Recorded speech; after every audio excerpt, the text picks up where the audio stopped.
Bismillahirrahmanirrahim. Assalamualaikum warahmatullahi wabarakatuh. Alhamdulillah wassalatu wassalamu ala rasulillah. Kaifa halu? Bagaimana kabar kalian santriwan santriwati yang berbahagia? Semoga kalian dalam keadaan sehat selalu dan selalu dalam lindungan Allah Subhanahu wa taala. Pada pertemuan kali ini kita akan membahas materi tentang bab pertama, yaitu tentang Al-Quran dan hadis pedoman hidupku, seperti yang ada di layar kalian ini ya. Allah Subhanahu wa taala telah menjadikan ya, manusia itu sebagai pemimpin di muka bumi ini, seperti firman Allah, wa idz qala rabbuka lil malaikati inni ja'ilun fil ardi khalifah. Allah hendak menjadikan manusia itu sebagai pemimpin atau khalifah di muka bumi ini. Nah, dalam menjadi pemimpin tentunya tidaklah mudah ya. Tidaklah mudah, akan ada banyak masalah, kendala, sehingga manusia itu membutuhkan namanya tuntunan atau pedoman. Nah, disitulah Allah Subhanahu wa taala memberikan kita pedoman yang terbaik, yaitu Al-Quran dan hadis. Nah, kemudian apa sih itu sebenarnya Al-Quran, apa itu hadis? Pada bab ini kita akan mengetahui apa itu keduanya. Nah, mari kita simak bersama. Tapi sebelum itu jangan lupa bagi kalian mengisi presensi dulu ya. Silakan isi presensi yang sudah ada di Google Classroom kalian masing-masing. Baik, kita memasuki poin pertama ya, loading.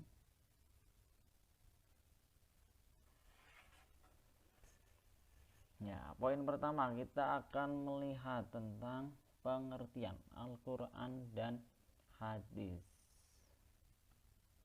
Nah, apa pengertian Al-Quran itu? Ya, bisa kita lihat bersama. Al-Quran menurut bahasa berasal dari kata qara'a yaqra'u Qur'anan, yang berarti membaca. Kata Qur'anan dengan ditambah al, ya, al itu salah satu tanda isim atau kata benda, sehingga menjadi Al-Quran artinya yaitu bacaan ya. Al-Quran artinya bacaan, sedangkan Al-Quran menurut istilah adalah kalamullah atau firman Allah yang diturunkan kepada Nabi Muhammad SAW secara berangsur-angsur melalui malaikat Jibril, dan membacanya adalah ibadah ya. Jadi Al-Quran itu adalah firman Allah ya, perkataan Allah ya. Apabila ada orang yang mengatakan berarti itu bukan Al-Quran, apabila ada malaikat yang mengatakan berarti itu bukan Al-Quran ya.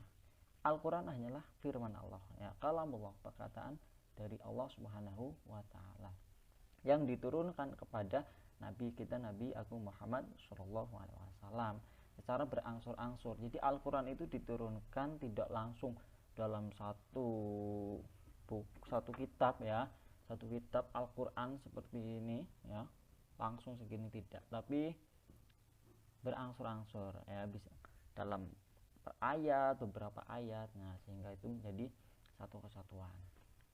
Kemudian melalui malaikat Jibril, diturunkan melalui malaikat Jibril, dan membacanya adalah ibadah. Makanya kita sering-seringlah membaca Al-Quran, karena membaca Al-Quran itu adalah ibadah. Kita akan mendapat pahala ya. Al-Quran ya, lebih lengkapnya lagi kita bisa tambah pengertiannya, dan diawali dari surat Al-Fatihah dan ditutup dengan surat An-Nas gitu ya. Al-Quran ini dari dulu sampai sekarang isinya tetap sama ya. Kekokohannya, keasliannya, kemurniannya itu sama ya, tidak tergantikan, tidak diubah-ubah oleh siapapun. Begitu. Kemudian selanjutnya, apakah pengertian hadis? Nah, tadi Al-Quran sudah ya, Al-Quran itu adalah firman Allah, kalamullah. Nah, dengan hadis itu apa? Nah, berdasarkan tinjauan bahasa, hadis itu memiliki beberapa arti, yaitu dari jadid, artinya baru, qorib, dekat, khobar, artinya berita, dan hadis yang berarti perkataan. Nah, hadis biasa juga dimaknai dengan sunnah.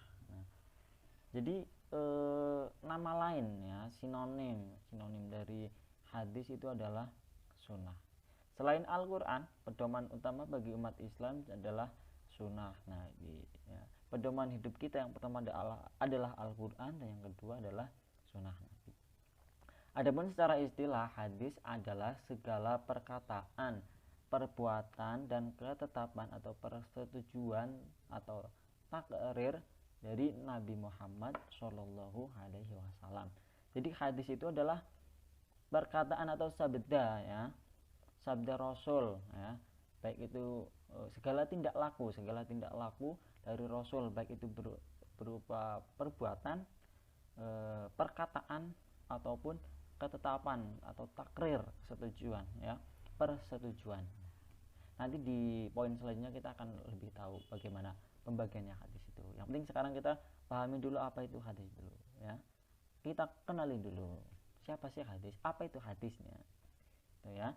Jadi kalau Al-Quran tadi adalah firman Allah, kalau hadis itu adalah perkataan, perbuatan, segala sesuatu ya dari Rasul Muhammad Shallallahu Alaihi Wasallam. Itu ya. Sampai sini kita bisa membedakan ya apa itu Al-Quran dan apa itu hadis. Sebetulnya sudah jelas sekali. Begitu. Next, kalau kita sudah paham, kita selanjutnya pada poin kedua, yaitu tentang fungsi Al-Quran dan hadis. Pada poin pertama kita telah mempelajari tentang pengertian Al-Quran dan hadis. Nah, selanjutnya pada poin kedua kita akan membahas tentang fungsi Al-Quran dan hadis. Apa sih itu sebenarnya fungsi dari Al-Quran dan hadis itu? Nah, mari kita simak bersama. Yang pertama tentang fungsi Al-Quran. Apa sebenarnya fungsi Al-Quran?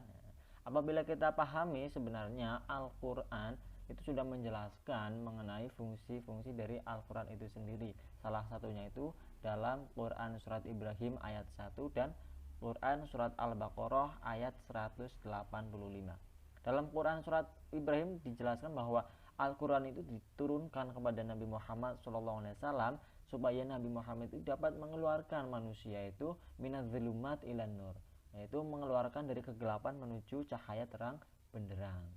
Ya. Dalam firman Allah dikatakan Bismillahirrahmanirrahim, Alif Lam Ra, Kitabun anzalnahu ilaika litukhrijan nasa minadz-dzulumati ilan nur. Ya. Jadi dikatakan bahwa Allah menurunkan Al-Quran kepada Nabi Muhammad supaya Nabi Muhammad bisa mengeluarkan manusia dari kegelapan menuju cahaya terang benderang, yaitu biiznillah ya.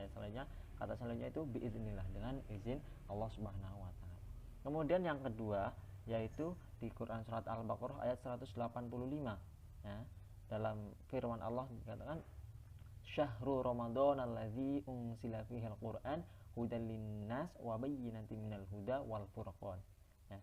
Syahrul Ramadan, bulan Ramadan ialah bulan yang di dalamnya diturunkan awal permulaan ayat Al-Quran, yaitu sebagai petunjuk bagi umat manusia dan penjelasan mengenai petunjuk-petunjuk tersebut, dan juga sebagai pembeda antara yang hak dan yang batil. Nah, jadi itu sudah sangat jelas sekali bahwa fungsi dari Al-Quran sangatlah bermanfaat, sangatlah berguna bagi kita umat manusia ya.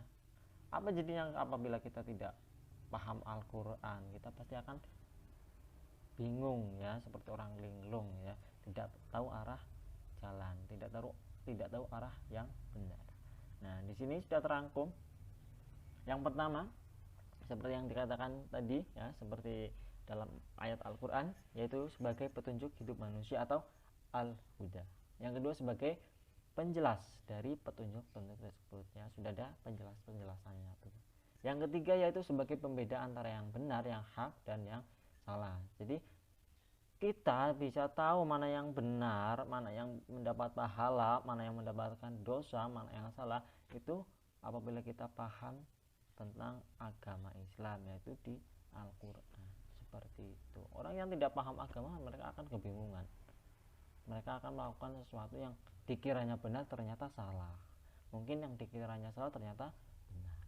Itulah pentingnya kita belajar Al-Quran dan hadis. Kemudian yang poin yang kedua yaitu fungsi hadis. Apa sajakah fungsi hadis itu? Nah, mari kita simak. Yang pertama, menguatkan hukum-hukum yang ada dalam Al-Quran. Jadi hukum-hukum atau ketentuan yang sudah ada di dalam Al-Quran itu dikuatkan lagi dengan hadis atau perkataan, perbuatan, ya, segala tingkah laku dari Rasul. Dan isi hadis dengan Al-Quran itu jelas selaras, ya, tidak ada yang berlawanan. Contohnya adalah pentingnya menjauhi perkataan dusta. Hal ini tercantum dalam Quran surat Al-Hajj ayat 30. Nah, di situ dalam surat tersebut, ayat 30 tersebut dikatakan bahwa kita diperintah untuk menjauhi perkataan dusta, wajtanibu qaulaz zur. Nah, ayat tersebut dikuatkan oleh Rasul bahwa dalam suatu hadis ada yang menerangkan yang intinya itu kita diperintah untuk menjauhi bohong, ya, atau perkataan dusta. Nah, itu yang pertama. Yang kedua yaitu memerinci ayat Al-Quran yang mujmal atau umum, ya. Jadi ada ayat-ayat yang masih umum, nah kemudian di situ diperjelas oleh Rasul, ya, supaya umatnya itu menjadi paham. Contohnya Allah mengharamkan bangkai darah dan daging babi dalam surat Al-Maidah ayat 3. Nah, dalam suatu hadis itu dijelaskan yang seperti apa bagaimana. Nah, selain itu contoh yang lain juga ada yang lebih mudah, yaitu ayat tentang menjelaskan perintah sholat, ya. Di dalam Al-Quran dikatakan wa iqamus sholah. Nah, tapi kita tidak tahu bagaimana sholatnya, caranya tidak ada di Al-Quran. Nah, dari hadis maka Rasul menjelaskan shollu kama ra'aitumuni usolli. Sholatlah kalian semua sebagaimana kalian lihat aku sholat. Itu adalah hadis yang diriwayatkan dari Bukhari. Itu menjelaskan atau merincikan dari yang ada di Al-Quran. Yang ketiga itu adalah menetapkan hukum atau aturan-aturan yang tidak didapati dalam Al-Quran yang sifatnya global, atau ada beberapa hukum yang tidak ditetapkan, ya.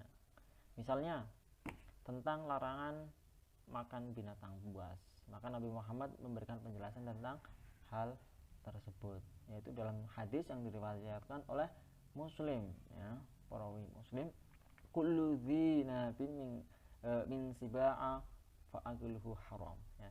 Setiap binatang buas yang bertaring maka memakannya adalah haram. Itu adalah hadis atau perkataan dari Rasulullah Shallallahu Alaihi Wasallam. Itulah betapa pentingnya, ya, fungsi dari Al-Quran dan hadis, karena keduanya itu adalah pedoman, pegangan bagi kita semua untuk menuju kebenaran, menuju ila shiratal mustaqim, ya, jalan yang benar, yang lurus, begitu, ya. Yang selanjutnya tentang poin ketiga, cara mengfungsikan Al-Quran dan hadis dalam kehidupan sehari-hari. Bagaimana sih cara mengfungsikan Al-Quran dan hadis dalam kehidupan sehari-hari? Kadang ketika kita sudah paham poin pertama, poin kedua, ya, tentang pengertian Al-Quran itu apa, hadis itu apa, sudah paham, kemudian fungsinya sebagai apa. Nah, tapi apabila kita tidak memahami poin ketiga, itu nanti kita kesulitan, ya, penerapannya, gitu, ya. Kita sudah paham sesuatu tapi kita tidak bisa menerapkannya gimana, nah itu jadi kurang berfaedah, kurang bermanfaat. Makanya poin ketiga ini menjadi penting. Mari kita simak bagaimana cara memfungsikan Al-Quran dan hadis dalam kehidupan sehari-hari. Nah, yang pertama yaitu menjadikan Al-Quran dan hadis sebagai pedoman dalam kehidupan pribadi, ya. Dalam hidup kalian, ya, kehidupan pribadi kalian, jangan lupa untuk menjadikan Al-Quran sebagai pedoman kalian, ya. Bertingkah lakulah kalian sesuai Al-Quran, ya. Makanya ada istilah insan yang Qurani. Insan yang Qurani adalah insan manusia yang mereka bertindak, berlaku itu sesuai dalam Al-Quran. Nah, Yang kedua, menjadikan pedoman, ya, Al-Quran itu menjadi dalam kehidupan keluarga, menjadikan Al-Quran itu dan hadis itu sebagai pedoman dalam kehidupan keluarga, ya. Dalam Al-Quran ada banyak sekali tentang perintah atau aturan dalam berumah tangga. Salah satunya ada di Quran surat An-Nisa ayat 34, ar-rijalu qawwamuna 'alan nisa, dan beberapa ayat lainnya. Nah, itu ada penjelasannya. Dan yang ketiga yaitu menjadikan Al-Quran dan hadis sebagai pedoman dalam kehidupan bermasyarakat. Tentu dalam kehidupan masyarakat itu sangat berbagai macam manusia, orang, tipe, sifat, karakter, sehingga banyak hal yang perlu diperhatikan, perlu dipahami, ya, sehingga mereka bisa saling menyatu bersatu, ya, tidak ada perkelahian, pertikaian, nah, sebagainya macam itu, dengan cara yaitu menjadikan Al-Quran dan hadis sebagai pedoman dalam kehidupan bermasyarakat. Ya, contohnya ada dalam Quran surat Al-Maidah ayat 2, ya, tentang bermasyarakat, yaitu bahwa kita diperintahkan untuk wa ta'awanu 'alal birri wa taqwa wa la ta'awanu 'alal itsmi wal 'udwan, ya. Wa ta'awanu 'alal birri wa taqwa, dan tolong menolonglah kalian dalam berbuat kebajikan atau kebaikan dan takwa, wala ta'awanu 'alal birri wala ta'awanu 'alal birri, ya, dan janganlah kalian tolong menolong dalam hal kerusakan, ya, atau keburukan. Itu sudah dijelaskan di dalam Al-Quran, ya, itu sangat jelas sekali. Makanya selama orang itu menjadikan Al-Quran sebagai pedoman hidupnya, insya Allah hidupnya akan tenang, tentram, dan pada jalan yang lurus, ya. Ibarat bahasa sekarang itu mungkin kita bisa analogikan bahwa Al-Quran dan hadis itu sebagai petunjuk jalan hidup, ya. Dalam bahasanya itu kayak map, ya, map itu, ya, tapi bukan map aplikasi. Kalau Al-Quran ini kitab suci, ya, kitab suci, ya. Ibaratnya mungkin seperti itu, ya. Sebagai penunjuk arah jalan menuju Allah Subhanahu wa taala, menuju surganya Allah Subhanahu wa taala. Gitu. Semoga penjelasan ini memudahkan kalian paham, ya. Apabila ada pertanyaan nanti bisa ditanyakan, baik untuk poin pertama, poin kedua, atau poin ketiga. Kemudian untuk poin yang keempat ini, ya, ini ada poin keempat, info penting. Nah, untuk info penting ini akan kita bahas di pertemuan yang selanjutnya. Jadi bagi kalian yang masih kebingungan, ya, tapi saya yakin kalian sudah paham, ya, semoga paham. Tapi apabila ada yang ingin bertanya, silahkan kalian tanyakan, ya, bisa lewat komentar di bawah ini atau lewat classroom seperti itu, ya. Semoga pembelajaran hari ini bermanfaat. Minggu depan kita akan bertemu lagi. Semoga kita selalu sehat selalu, ya. Kita akan masih membahas bab 1, ya. Info penting ini ada apa isinya, saya juga belum tahu. Next time kita akan bahas itu, ya. Sekian dari saya. Semoga kalian bahagia, saya bahagia, semuanya bahagia, dan pandemi Covid segera berakhir di dunia ini. Amin amin ya rabbal alamin. Wallahul muwaffiq ila aqwamit thoriq. Wassalamualaikum warahmatullahi wabarakatuh.